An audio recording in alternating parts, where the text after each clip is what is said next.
Doctor कलाम साहब एक बार students से इंटरेक्ट कर रहे थे और स्टूडेंट्स ने उनसे कुछ क्वेश्चंस किए थे और डॉक्टर कलाम साहब ने उनके जो जवाब दिए उसमें उनका व्यक्तित्व साफ दिखाई देता है। इंडिया की बड़ी बड़ी पर्सनालिटी उनको अपनी इंस्पिरेशन मानती है और जैसा कि संदीप सर ने कहा कि स्टूडेंट्स के लिए उनसे बड़ी इंस्पिरेशन इस पूरी दुनिया में और कोई नहीं है। Doctor APJ Abdul Kalam students के लिए उनसे बड़ी इंस्पिरेशन इस पूरी दुनिया में कोई नहीं है। और इसीलिए थंबनेल में मैंने लिखा है कि काश हर स्टूडेंट्स इस स्पीच को एक बार सुन ले। तो आज फिर से शब्द सारे कलाम साहब के होंगे। मैं तो बस उन्हें आवाज़ देकर हिंदी भाषा का प्रयोग करके बहुत ही आसान भाषा में आप सबके सामने ला रहा हूँ, हिंदी में से डब कर रहा हूँ। तो आइए बिना किसी देरी के हम शुरुआत करते हैं। ठीक है, तो अब आप लोग मुझसे क्वेश्चन पूछिए। सिर्फ 5 क्वेश्चन हम लेंगे। कौन कौन पूछना चाहेगा? ठीक है, क्वेश्चन क्या है जल्दी बताइए। Good evening sir. Good evening. आप किस क्लास में पढ़ते हैं? सर मैं 10th क्लास में पढ़ती हूँ, मेरा नाम गायत्री मोहन है। सर मेरा क्वेश्चन ये है कि रामेश्वरम से तो राष्ट्रपति भवन तक ये एक बहुत ही बड़ी उपलब्धि है और इसके बारे में कोई सोच भी नहीं सकता। आप लेक्चर दे रहे हैं, अपना क्वेश्चन पूछिए। सर मैं आपसे सुनना चाहती हूँ कि आप कुछ टिप्स दें आने वाली जनरेशन के लिए लाइफ में सक्सेसफुल होने के लिए। लाइफ में सक्सेसफुल होने के लिए मैं आपको ऑलरेडी बता चुका हूँ, फिर से बता देता हूँ। ये 4 नियम अटल है सक्सेसफुल होने के लिए। 4 चीज़ें आपको करनी है। नंबर 1 रिपीट करना मेरे साथ, रिपीट करो। नंबर 1 महान लक्ष्य। महान लक्ष्य। मेरा एक महान लक्ष्य होगा। मेरा एक महान लक्ष्य होगा। मैं लगातार नॉलेज लेती रहूँगी। मैं लगातार नॉलेज लेती रहूँगी। मैं अपने लक्ष्य के लिए कठोर मेहनत करूँगी।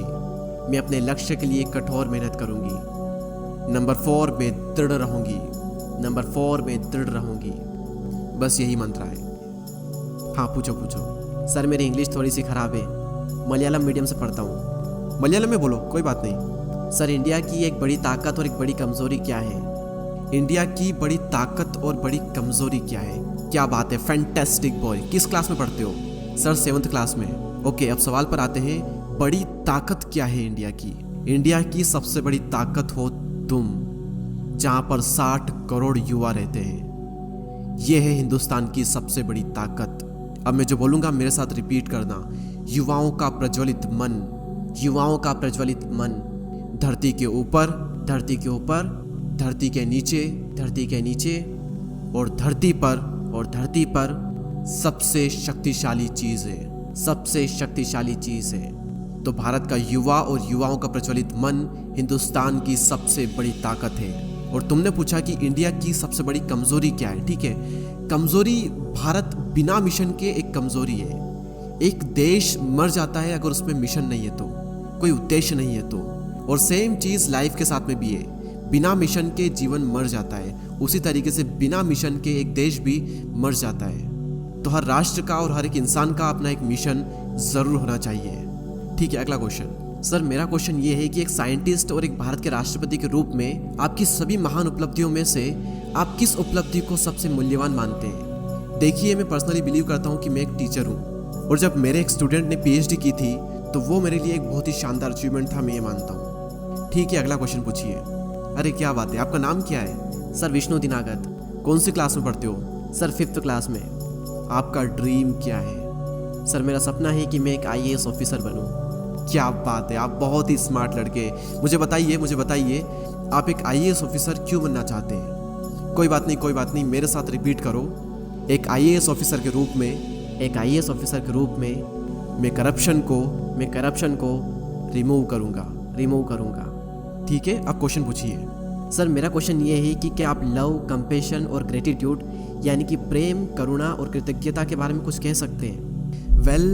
प्यार वो है जो हमें माता पिता से मिलता है, उसका कोई मूल्य नहीं है। करोड़ों रुपए दे करके भी हम उसे खरीद नहीं सकते। तो प्यार वो है जो कि हमें हमारे माता पिता से मिलता है। इसलिए आज आप अपनी मम्मी को खुश करेंगे। क्या करेंगे? खुश करेंगे। कंपैशन यानी कि कृतज्ञता के बारे में अगर कुछ कहूँ तो आज जब मैं ट्रेवल कर रहा था तो 2 बच्चे थे और उनके माता पिता उनके साथ में थे। वो दोनों बच्चे फिजिकली सही नहीं थे, लेकिन जब वो फ्लाइट में एंटर कर रहे थे तो फ्लाइट में बैठा हुआ हर एक पर्सन उन दोनों बच्चों को इनकरेज कर रहा था, कंपैशन को शो कर रहा था, कृतज्ञता को शो कर रहा था। और यही है कंपैशन। और बात रही ग्रेटिट्यूड की, आभार प्रकट करने की, तो ये एक ऐसी क्वालिटी है जो कि हर इंसान के अंदर होनी ही चाहिए। हम एक उदाहरण से समझते हैं। आपने सूरज को देखा है? सूरज को, अर्थ को देखा है? पृथ्वी को? अरबों साल हो गए सूरज पृथ्वी को रेडिएशन दे रहा है, गर्मी दे रहा है, लाइट दे रहा है, और कभी भी सूरज ने पृथ्वी को थैंक यू बोलने के लिए नहीं कहा। कभी भी ये नहीं कहा कि मैं पृथ्वी को गर्म रखता हूँ, ठंड से बचाता हूँ, मैं लाइट देता हूँ, मेरे बिना आप सभी लोग मर जाओगे। कभी एक थैंक यू तक नहीं मांगा। और अरबों सालों में एक दिन भी ऐसा नहीं हुआ कि सूर्य ने अपना प्रकाश पृथ्वी को ना दिया हो।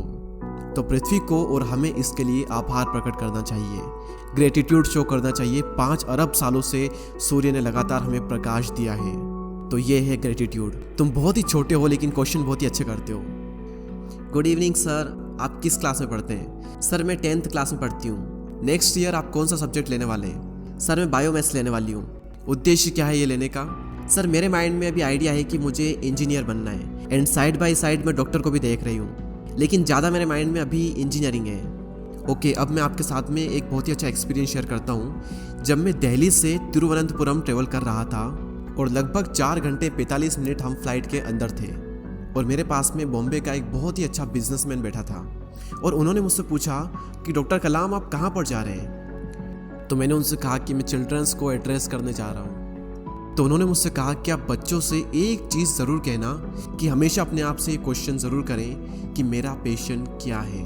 कई सारे पेरेंट्स ये चाहते हैं कि मेरा बेटा इंजीनियर बने, डॉक्टर बने, मैनेजर बने, साइंटिस्ट बने, लेकिन इम्पोर्टेंट ये है कि बच्चे का क्या ड्रीम है, और उसके ड्रीम की हमेशा रेस्पेक्ट की जानी चाहिए। इसीलिए मैं जहाँ पर भी जाता हूँ, जिस भी बच्चे से मिलता हूँ, उससे मैं ये ज़रूर पूछता हूँ कि तुम्हारा ड्रीम क्या है, तुम्हारा पैशन क्या है, तुम क्या कर रहे हो और क्यों कर रहे हो। ठीक है, तो अब आप अपना क्वेश्चन पूछ सकते हैं। सर मेरा क्वेश्चन ये है कि आपने हमेशा इस बात पर जोर दिया है कि युवाओं का राष्ट्र के विकास में एक बहुत ही अहम योगदान होता है, तो क्या आप हमें ये बता सकते हैं कि कैसे हम राष्ट्र के विकास में अपना योगदान दे सकते हैं? देखिए, मेरे पास सभी विद्यार्थियों के लिए एक सलाह है, और वो ये है कि जब तक आप एक विद्यार्थी हो तो आपका केवल एक ही काम है और आपका एक ही उद्देश्य होना चाहिए, और वो ये कि अपनी शिक्षा में श्रेष्ठता प्राप्त करना। इसके अलावा बाकी चीज़ों के बारे में नहीं सोचना, क्योंकि जब तुम 12th पास कर लोगे या फिर किसी भी फील्ड में जाने के लिए, या फिर जो भी तुम्हें बनना है, डॉक्टर, इंजीनियर, मैनेजर, साइंटिस्ट, इसके लिए तुम्हारा परसेंटेज 90 से ऊपर होने चाहिए। इसलिए मैंने कहा कि अभी तुम्हें सिर्फ पढ़ाई में ध्यान देना चाहिए। और अगर तुम राष्ट्र के लिए कंट्रीब्यूट करना ही चाहते हो, तो अगर तुम्हें सैटरडे संडे को छुट्टी मिलती है और समय मिलता है, तो तुम ऐसे अस्पताल में चले जाना शाम के टाइम पर जहाँ पर बहुत ही भीड़ होती है। तो आप वहाँ पर जा करके देखोगे कि कुछ ऐसे मरीज हैं जिनसे मिलने के लिए उनके फैमिली, उनके रिश्तेदार आए हुए हैं, और कुछ ऐसे मरीज हैं जिनके पास कोई भी नहीं है। तो तुम उनके पास जाकर उन्हें फूलों का गुलदस्ता या फिर फल फ्रूट दे करके उन्हें खुश कर सकती हो, या फिर तुम 5 पौधे उगा सकती हो, या फिर अगर तुम अफोर्ड कर सको तो लोगों को शिक्षा दे सकती हो। और तुम्हें लोगों को उच्च शिक्षा देनी चाहिए। वैसे ये सभी काम बात के हैं, लेकिन अभी तुम्हारा जो फोकस है वो अपनी एजुकेशन पर होना चाहिए। अब डॉक्टर कलाम साहब की बात को यहाँ पर मैं रोक करके आपको कुछ एक्सप्लेन करना चाहता हूँ, थोड़ा क्लेरिफाई करना चाहता हूँ कि अभी आपका पूरा फोकस एजुकेशन पर होना चाहिए। इसका मतलब ये बिल्कुल भी नहीं है कि आप बाकी फील्ड से दूर रहें। कलाम साहब ने उस लड़की को ये इसलिए कहा क्योंकि उसका गोल एकदम क्लियर है कि या तो उसे इंजीनियर बनना है या फिर उसे डॉक्टर बनना है, तो उस फील्ड के लिए उसे पढ़ना ही पड़ेगा और थोड़ा ज़्यादा पढ़ना पड़ेगा। लेकिन ये बिल्कुल भी ज़रूरी नहीं है कि हर कोई इंजीनियर, डॉक्टर या फिर साइंटिस्ट बने। ठीक है, अगर आपका गोल, आपका लक्ष्य सिर्फ एजुकेशन के फील्ड में आगे बढ़ना नहीं है, तो साइड बाय साइड अगर आप अपना कुछ चलाना भी चाहते हो तो आप चला सकते हो। Okay, next question. सर मेरा क्वेश्चन ये है कि हमारे देश में ब्रेन ड्रेन एक बहुत ही बड़ी समस्या है। हमारे देश के बहुत सारे प्रतिभाशाली युवा विदेश में जाकर के सेटल हो रहे हैं, जो कि हमारे देश के लिए बहुत ही ज़्यादा नुकसानदायक है। तो क्या सर इसका कोई समाधान है? देखिए, हमें इस समस्या के लिए किसी समाधान की ज़रूरत नहीं है, क्योंकि ब्रेन ड्रेन कोई समस्या नहीं है। इसलिए आप फिक्र मत करो, क्योंकि भारत में अरबों लोग रहते हैं, जहाँ से हर साल अलग अलग क्षेत्रों से लगभग 30 लाख विद्यार्थी निकलते हैं। तो अगर उनमें से 5-10 हज़ार विद्यार्थी विदेश चले भी जाते हैं तो इतना कोई फर्क नहीं पड़ता, क्योंकि जैसे इंडिया से यंगस्टर विदेश जाएंगे, वैसे ही कई सारे लोग विदेश से भी इंडिया आएंगे, जिससे कि ज्ञान का आदान प्रदान होगा, और इसमें कुछ गलत बात भी नहीं है। तो मेरे अनुसार ब्रेन ड्रेन कोई अभी बड़ी समस्या नहीं है। लेकिन हाँ, अगर कोई समस्या है या फिर ये कहें कि किसी चीज़ की ज़रूरत है, तो वो ये है कि हमारे पास में महान वैज्ञानिक प्रयोगशालाएं ज़रूर होनी चाहिए, जिससे कि जैसे अभी हम विदेश जाकर के शोध करते हैं, वैसे ही विदेश से वैज्ञानिक आकर के भारत में शोध कर सकें। सर मेरा क्वेश्चन ये है कि हम हर रोज़ भ्रष्टाचार से संबंधित समाचार सुनते हैं, तो क्या आप कुछ उपाय बता सकते हैं जिससे कि हम भ्रष्टाचार को ख़त्म कर सकें या फिर उसे कम कर सकें? देखिए, अगर मैं आप सभी को करप्शन को ख़त्म करने का तरीका बताऊंगा, तो क्या आप सभी लोगों को करेंगे, मेरी बात मानेंगे? Yes sir. भारत में 1 अरब से भी ज़्यादा लोग रहते हैं, और यही 1 अरब लोग 200 मिलियन घरों में रहते हैं। यानी कि हर घर में लगभग 5 लोग रहते हैं, माता पिता, एक लड़का और 2 लड़कियां, या फिर माता पिता, 2 लड़कियां और एक लड़का। और ये देखा गया है कि 200 मिलियन घरों में से 60 मिलियन घरों में करप्ट लोग हैं। आप इमेजिन करिए, फैमिली में एक पर्सन करप्शन के थ्रू पैसे कमाता है, लेकिन अगर बच्चे हिम्मत करके अपने पापा से बोल दें कि पापा अगर आप करप्शन करके पैसे कमाओगे तो हम आपकी कार या फिर बाइक या फिर स्कूटी नहीं चलाएंगे, ना ही उसमें बैठेंगे, तो क्या वह पिता कुछ बोल पाएगा? अगर सभी बच्चे अपने पापा से ये बोल देंगे ना, तो आधे ही सही लेकिन भ्रष्टाचार लगभग आधा हो जाएगा, बहुत कम हो जाएगा। दोस्तों, मैं आशा करता हूँ कि आप सभी लोगों ने इस वीडियो से काफ़ी कुछ सीखा होगा। आपका एक कमेंट और एक सब्सक्राइब हमें बहुत ही ज़्यादा मोटिवेट करता है नेक्स्ट वीडियो को इससे भी ज़्यादा बेहतर बनाने के लिए। तो अगर आपको वीडियो पसंद आते हैं तो सब्सक्राइब करके बेल आइकन को प्रेस कर दें। मैं आपसे मिलूंगा अगले वीडियो में, तब तक के लिए जय हिंद, जय भारत।